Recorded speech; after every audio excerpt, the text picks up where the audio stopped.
Hello guys, welcome to Solving Solutions, your number one channel where I get solutions to all your solving problems. It's nice having you in class again today. How have you been? On today's video, we are going to show you how to use least squares adjustment to have the most probable values of what the observed angles in a triangulation network, right? Good. So we have a figure here, and then we have points A, B, C, and D, right? Good.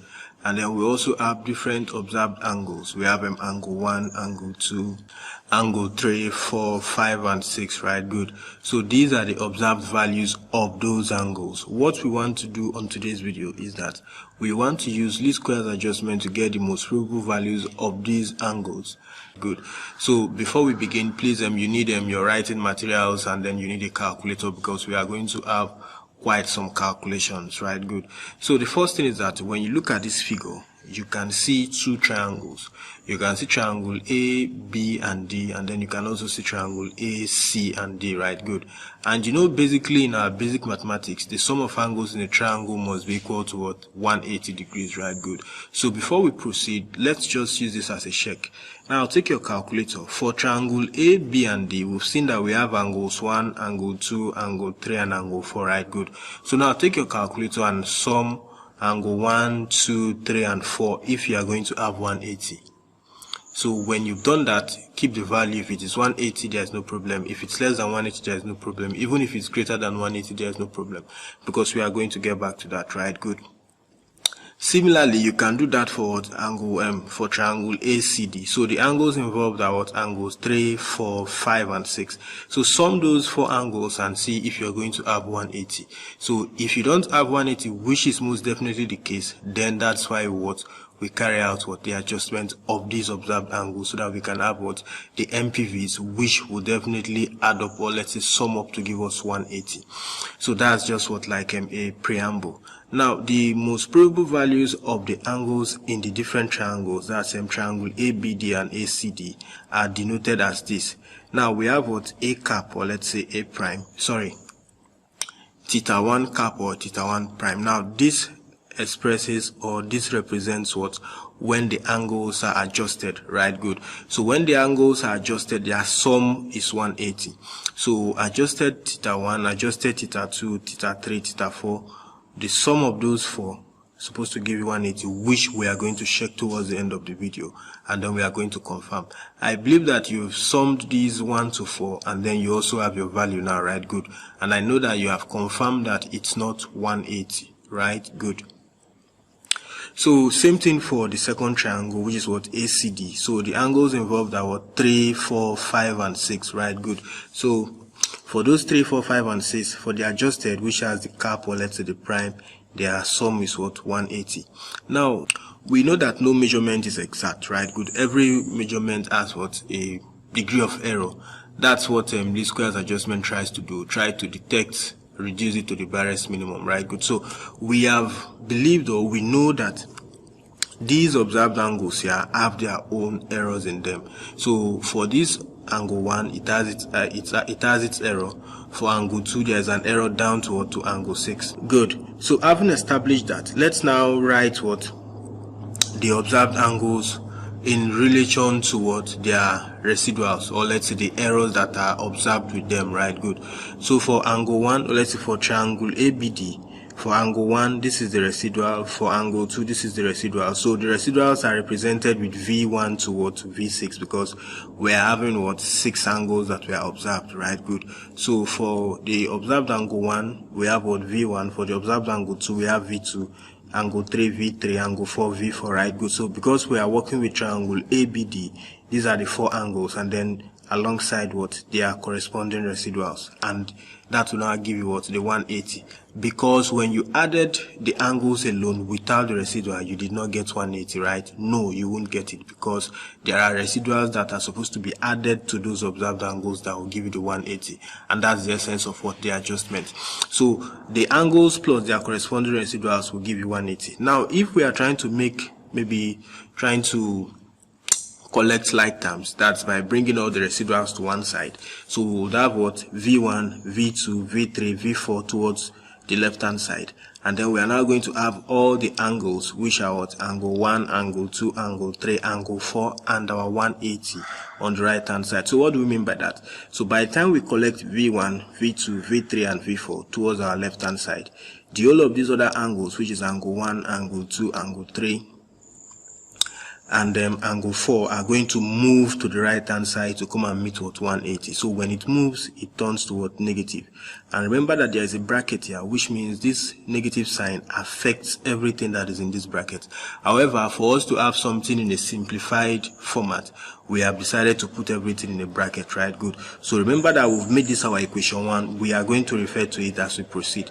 So we now have what? 180 degrees minus angle 1 plus angle 2 plus angle 3 plus what? Angle 4. So you can just independently add them together. So you have 180 degrees minus the sum. So now let's see the sum. If you've actually added them correctly, you should be able to have what? 179 degrees 1 minute 00 seconds. So when you say 180 degrees minus this, you are going to have what? 59 minutes, right? Good. Ensure you confirm these values with your calculator.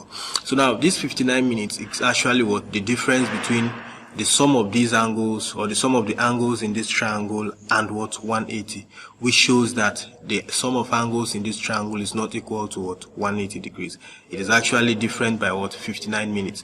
And now this 59 minutes, if you want to convert this 59 minutes to degrees, you are going to divide what? 59 by 60, right? Good. You remember 60 seconds make 1 minute, 60 minutes make 1 hour. So because of that relationship, converting this minutes to degrees, you just divide it by what? 60. So you are going to have 0.98333. It's more like what? A recurring decimal, right? Good. So 0.98333, which now means that this our expression here, V1 plus V2 plus V3 plus V4, is now equal to what? 0.983333, right? Good. Please pay attention to that. And remember that we told you that this is what? Our equation 1, right? Good. Now let's proceed to the next triangle. Now for triangle ACD, we have similar what? Representation. We have angles 3, 4, 5, and 6 alongside what? Their residuals. So we have residual of 3, 4, 5, and 6. So collecting like terms, we have what? V3 plus V4 plus V5 plus V6 equal to 180 minus the whole of the angles crossing over the equality sign, right? Good. So by the time you add angle 3, 4, 5, and 6, you would arrive at 179 degrees 17 minutes, right? Good. So 180 degrees minus this value will give you what? 43 seconds. Sorry, 43 minutes, right? Good. So when you divide this 43 by 60, you are going to have what? 0.7166666, right? Please pay attention to these values and then ensure you confirm it with your calculator. So we have used this other expression here as what? Our second equation. Now before we proceed, if you miss any point, we would urge you to pause the video, rewind, and then you get the full gist, right? Good. Now from equation 1 and equation 2, which is this is equation 2, and then our equation 1 is somewhere around here, right? Good. So now we are saying that from equation 1 and equation 2, make V1 and V6 the subjects respectively. That means on equation 1, make V1 the subject of the formula, then on equation 2, make V6 the subject of the formula, right? Good. So we have quoted equation 1 here, and then by quoting equation 1, we have what? V1 plus V2 plus V3 plus V4 equal to 0.98333, right? Good. Remember, this was how we got the value. Now, making V1 the subject of the formula, which means every other thing that are with V1 are going to move over the equality sign. So when they move over, they now turn negative, right? Good. And since we have included everything in a bracket, it means when the bracket opens, when the negative sign opens the bracket, every other thing will be minus. Please pay attention to that because we are going to get to that point. So we now have 0.98333 minus V2, V3, V4, which is what you've seen here, right? Good. So this is now making V1 the subject of the formula. Similarly, we are going to quote what? Equation 2, which is what? V3 plus V4 plus V5 plus V6 equal to 0.716666, right? Good. So when we make V6 the subject of the formula, we have what? 0.716666 minus V3, V4, V5, right? Good. All over to this other side of the equation. Please take your time, rewind, pause, rewind, and get the full gist, right? Good. So we have an expression for V1, we have an expression for V6, right? And they are equations 3 and 4 respectively. Are we together? Good. There's something to note from least square theorem, that the most probable value of a quantity obtained from repeated observations of equal weight is the value that renders the sum of the squared residuals a minimum. Are we together? Now we are going to see the application of this particular theorem as we proceed. Good. Now recall that from least square adjustment, the sum of the square of what the residuals is equal to minimum, which is actually what? 0, which means v1 squared plus v2 squared plus v3 squared plus v4 squared plus v5 squared plus v6 squared is equal to what? 0, because these are the residuals which we have gotten from the two triangles that we are working with, right? Good.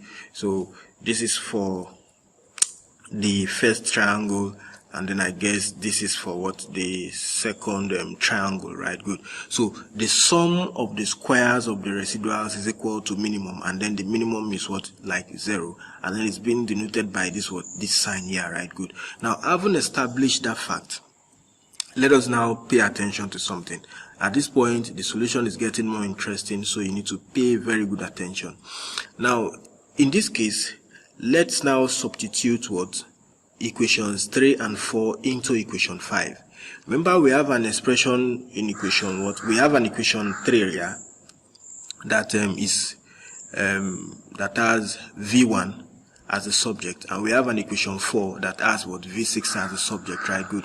So what we are now saying at this point is that in this sum of the squares of the residuals, we are now going to substitute our v1 and our v6 into what? This what? Into this equation, which now means that wherever you see v1, this is it, wherever you see v1, you substitute the whole of this expression, and then wherever you see v6, where is v6 here? Wherever you see v6, you substitute the whole of this what? Expression. So it's very simple. This now means that instead of having v1, we're having what? 0.983333 minus v2. Remember, we told you that when this minus breaks into the bracket, everything becomes minus, because plus times minus is minus, right? Good. So we have 0.98333, that's what you've seen here, minus v2, minus v3, minus v4, right? Good. So it has broken through this what? Parenthesis, and it has now turned all the positive signs to be what? To be negative. And then remember that v1 has a squared from what? The sum of the square of the residual expression, which means whatever we have imputed there, we need to square it, right? Good. I know it's very simple. Now plus v2 squared, because there was no expression for v2, plus v3 squared, there was no expression for v3, plus v4 squared, there was none for v4, for v5 there was none for v5. Then we come to v6. Now pay attention to the expression to v6, or the expression of v6.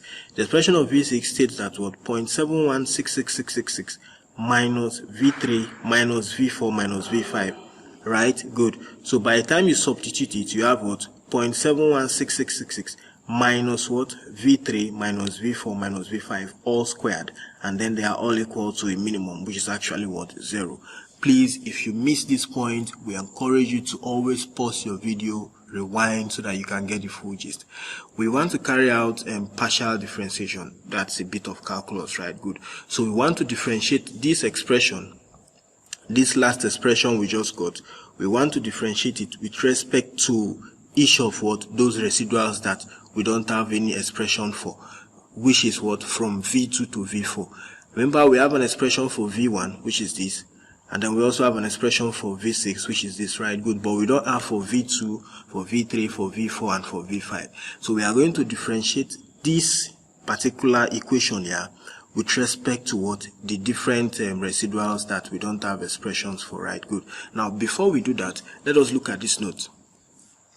Now, according to this note, using the chain rule, we are going to differentiate the outer function, that is the squared, with respect to the inner function.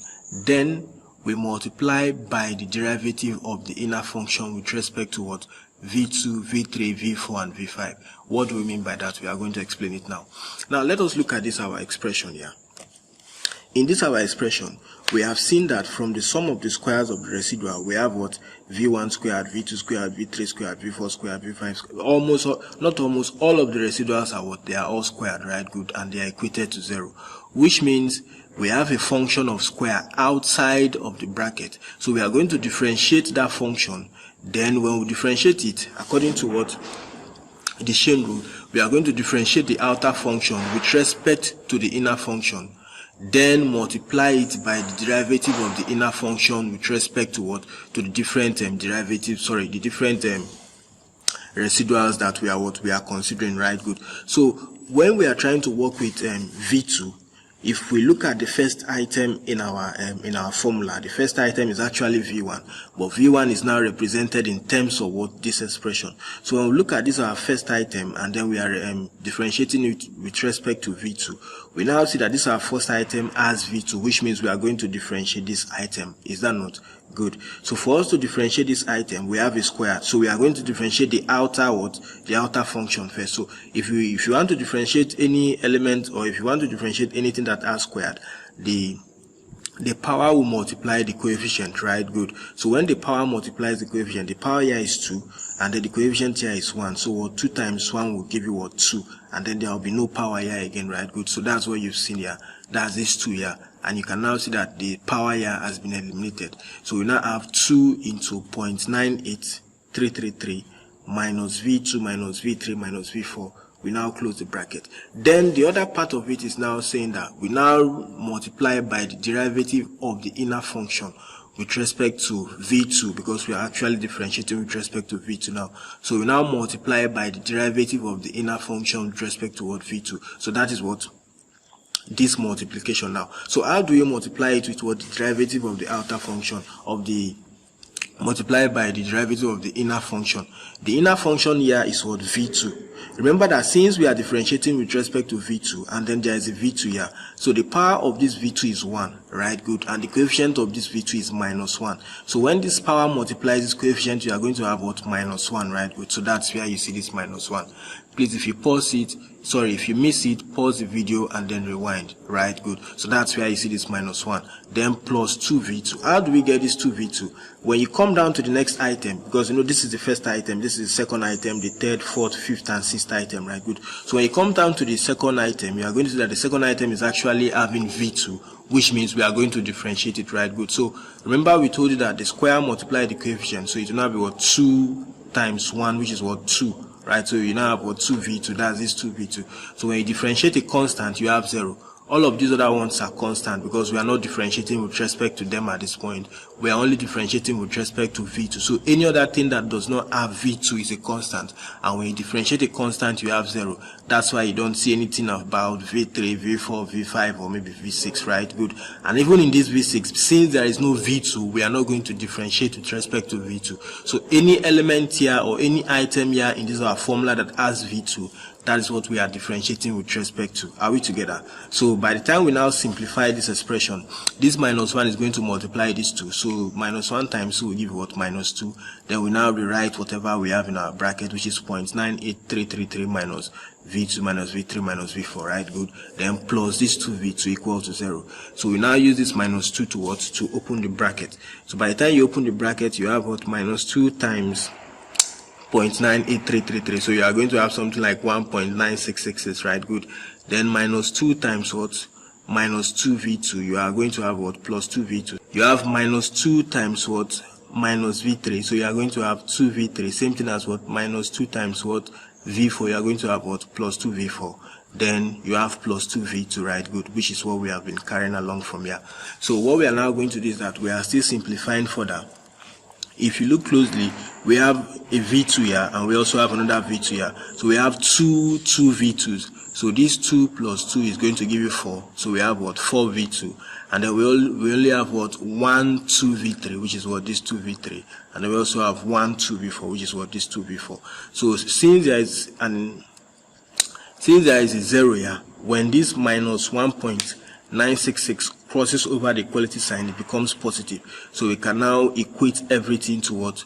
Plus 1.966, because this minus 1.966 has crossed over the equality sign. So there is no longer a 0 here, but that's what?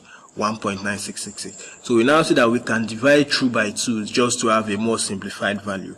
So by the time we divide the left hand side and the right hand side by 2, 4 divided by 2 will give you 2. 2 divided by 2 will give you 1. 2 divided by 2 will give you 1, right? Good. Then 1.9666 divided by 2 will give you what? 0.98333, right? Good. So this is the partial derivative with respect to what?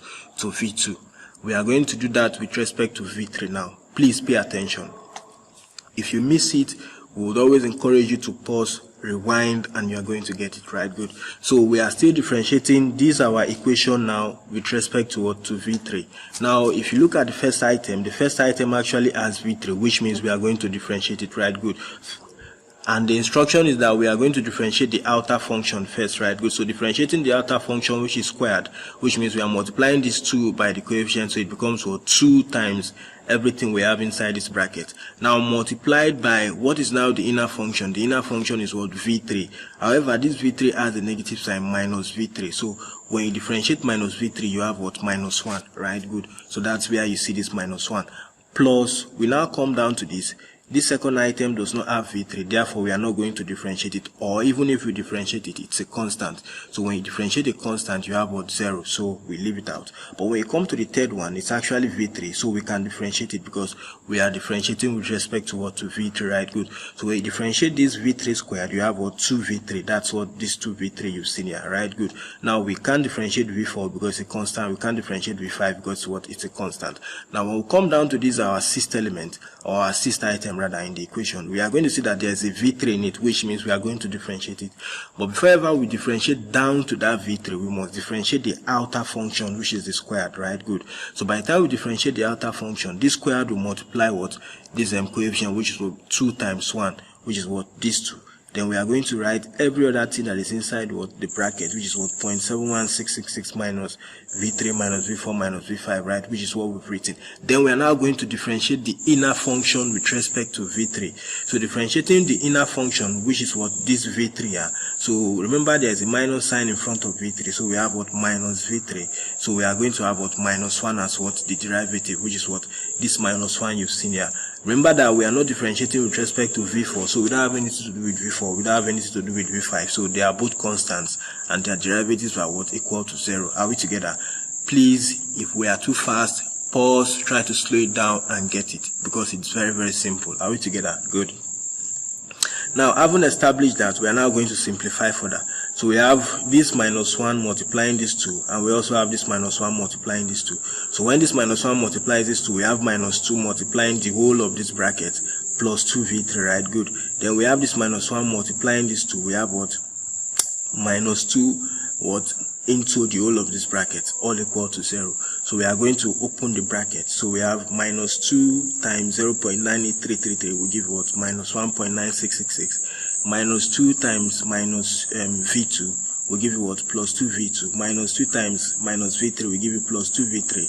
Minus 2 times minus V4 will give you plus 2V4. Then plus this what? 2V3 that we have carried along, which is this. Then we open this other bracket again. Minus 2 times positive 0.71666 will give you this. Minus 2 times this will give you this. Minus 2 times minus V4 will give you what? Plus 2V4. Same thing as minus 2 times what? Minus V5 will give you what? 2V5, right? Good. All equal to 0. So by the time we simplify further, we have collecting like terms, which is this number and this number, or let's say this constant and this constant, because they are both numbers. So minus 1.966 minus 1.4332 will give you minus 3. Please press this thing on your calculator, confirm the values, ensure you confirm the values. So we have what? Minus 3.333, sorry, 3.399999 down to because it's actually continuous. Then when we look at V2, we have just these 2 V2, so we just put that here. Now let's look at V3. We have this 2 V3 1, we have another 2 V3, and then we have another 2 V3. So by the time you add the coefficients, you have about 6, right? Good. That's why you see 6 V3 here. Then let's look at V4. This is the first 2 V4, and then this is the second 2 V4. So 2 plus 2 will give you 4. So we have what? 4 V4, right? Good. Then plus this 2 V5, which is just 1. Are we together? Are we together? So this expression can now be minus 3.399999 plus 2V2 plus 6V3 plus 4V4 plus 2V5 equal to 0, right? Good. So simplifying for that negative 3.3999 crosses over the equality sign because there's a 0 there, so it now turns positive, right? Good. Then we have the other residuals on the left hand side. So we have what? 2V2 plus 6V3 plus 4V4 plus 2V5 equal to 3.399999, right? So if we decide to divide through by 2, just to have a simplified equation. So we have 2 divided by 2 will give you 1, 6 divided by 2 will give you 3, then 4 divided by 2 will give you 4, then 2 divided by 2 will give you 1, right? Good. So we also have the residuals here equal to 3.399999 divided by 2 will give you something like what? 1.6999, right? Good. So by the time you follow through as we have explained, you are going to do the same thing for your V4. Then you are going to do the same thing for your V5. So we are going to explain that of V5. You can just follow through, use the values you've seen here to guide yourself. You are going to arrive at these values if you've actually done it very well. Now let us look at V5. Now pay attention to what the equation is. The first item here does not have a V5.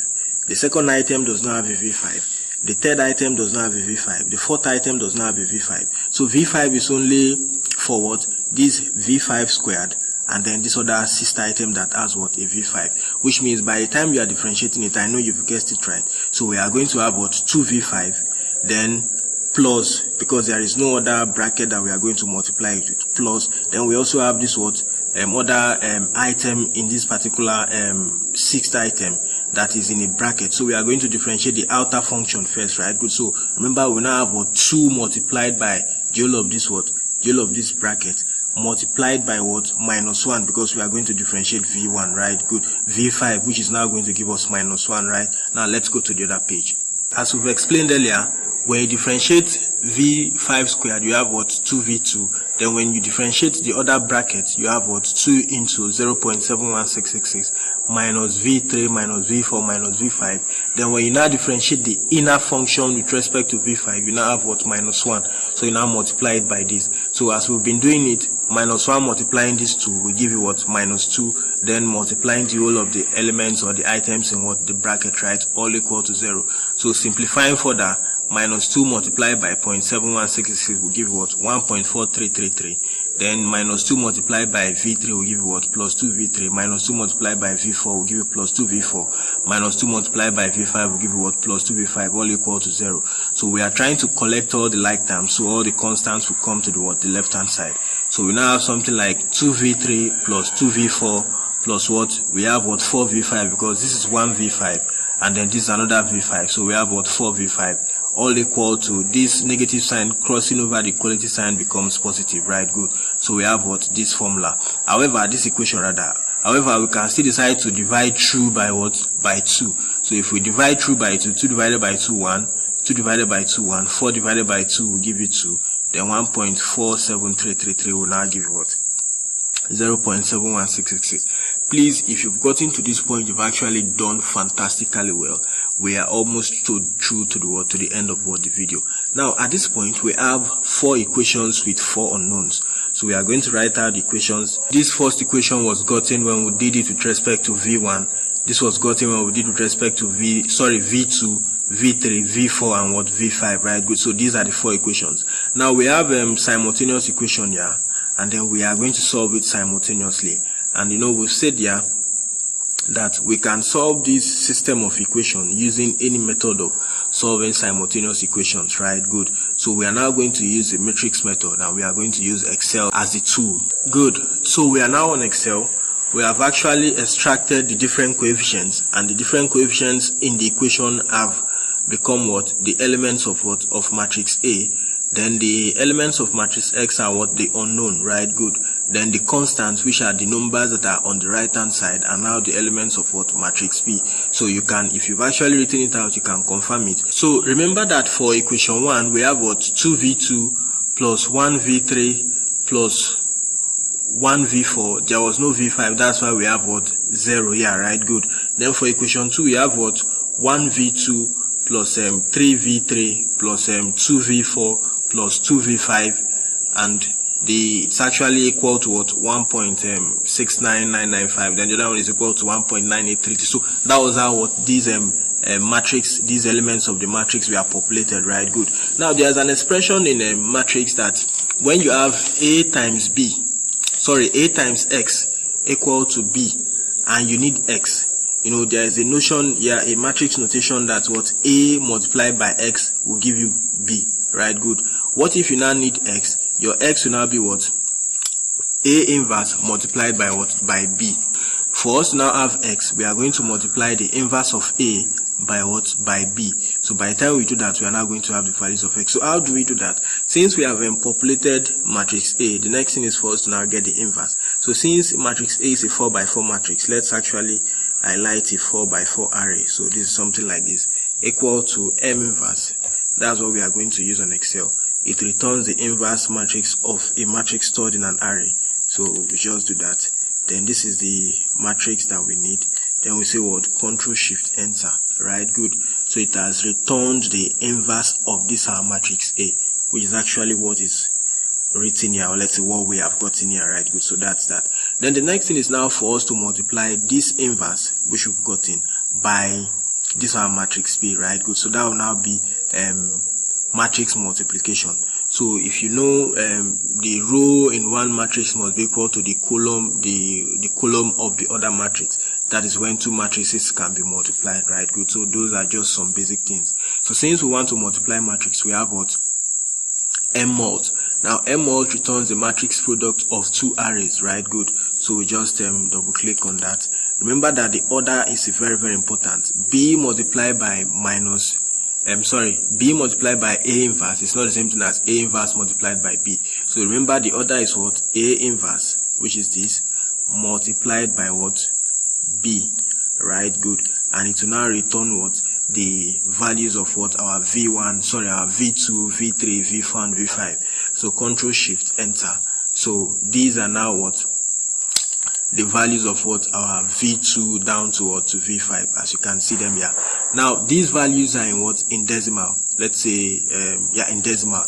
We need to convert them to degree, minutes, and seconds, because that's what we have been using for our angles. Right, good. So for us to convert these values to degree, minutes, and seconds, we are going to use our calculator. So the easiest way you can do it is, please carry your calculator now. Let's see how it goes. You are going to press 0.22333333 down to maybe 4 to 5 times. Then you now hit the degree, minutes, and seconds button on your calculator. It will now return the equivalent in what? In degrees, minutes, and seconds. Right, good. If you have done that, you are going to see that what? Your V2 is 13 minutes 24 seconds. Your V3 is 13 minutes 24 seconds. Your V4 is 18 minutes 48 seconds. Down to what? Down to your V5. However, we have not gotten the residuals for V1 and V6. For us to now get the residuals for V1 and V6, let us come back to the other formula. Good. Now recall that in this equation 3 and then equation 4, we have an expression for V1 and for V6. For V1, we said what?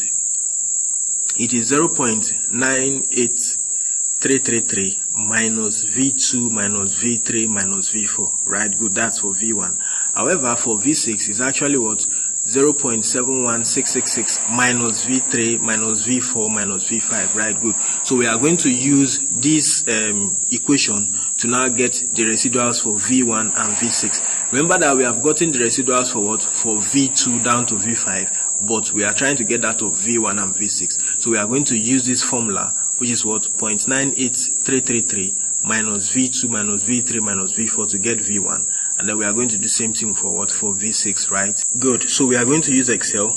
Okay, it's already here. So for V1, as we've told you, it's actually what? Let's look at the formula.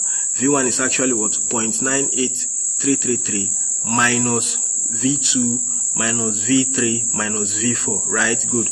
Please recall equation. That should be equation 3, right? Good. Then for V6, what's the formula? The formula for V6 is actually what? 0.71666 minus V3 minus V4 minus V5. So if you've done these values right, or maybe if you've gotten the correct values for this V2 down to V4, you shouldn't have any problem with what your V6 and your V1, because these two values are dependent on what? Your V2 down to your V5. So if you've actually done this thing correctly, you can now use the same approach we have used for what? These decimal numbers to get our degree, minutes, and seconds. So you type this in your calculator, then you hit what? The degree, minutes, and seconds button. Then you are going to get the equivalent in what? In degrees, minutes, and seconds, right? Good. So if you've done it correctly, your V1 should give you 13 minutes 24 seconds. And then your V6 should give you what? 5 minutes 24 seconds. So we are almost at the tail of today's video. So we've gotten the residuals. We are now going to add these residuals to our observed angles. So the observed angles plus the residual will now give you what the most probable values of those observed angles. So the most probable value of angle 1 will now be the observed angle plus the residual. So the residual for V1, as we have seen earlier, is what? 13 minutes 24 seconds. So we are now going to add the observed angle of 44 degrees 42 minutes 00 seconds plus that. So by the time you do that from angle 1 down to angle 6, you are going to get the corresponding what? Most probable values for the different angles at those different points, right? Good. Ensure you confirm these values. Ensure you confirm these values. Now, one of the basic principles of surveying is that we need to perform check on whatever, or let's say we need to perform check, right? Good. That's one of the basic principles. So for us to ensure that whatever we've done is correct, we need to perform check. Remember that we have an expression for what? Triangle ACD, which is what? Angle 1 plus angle 2 plus angle 3 plus angle 4 equal to 180. Earlier it was not equal to 180, it was actually 179 degrees 1 minute, right? Good. Now we are going to use these most probable values which we have just gotten, and we are going to add them together. Let's see if we are going to have 180. If you've actually done it well, the sum of those angles should give you 180. Similarly, for triangle ABD, which are what? Angles 3, 4, 5, and 6, if you've actually sum them up correctly, you are going to have 180, which means that the most probable values for the 6 angles we have observed, or sorry, for the 6 angles that we have just adjusted are actually correct, because their sum is now giving us what? 180. We know that this was quite a lengthy and exhaustive video. If you missed it at any point, the explanation to your question is actually on the video, so you need to just pause and then rewind. And if you've actually watched it up to this point, you've actually done a great job, and we have to salute your courage and then your dedication. So thanks for watching the video. Thanks for coming to class. We hope that we've actually provided solution to this particular solving problem. If you have any question, if you have any similar issue that you want us to help you run or maybe help you fix, you can always send us a message to the WhatsApp number on your screen, or maybe to our email address, and we would always get back to you as soon as possible. Ensure you keep staying safe, ensure you keep adjusting very well, and have a very good time. Bye.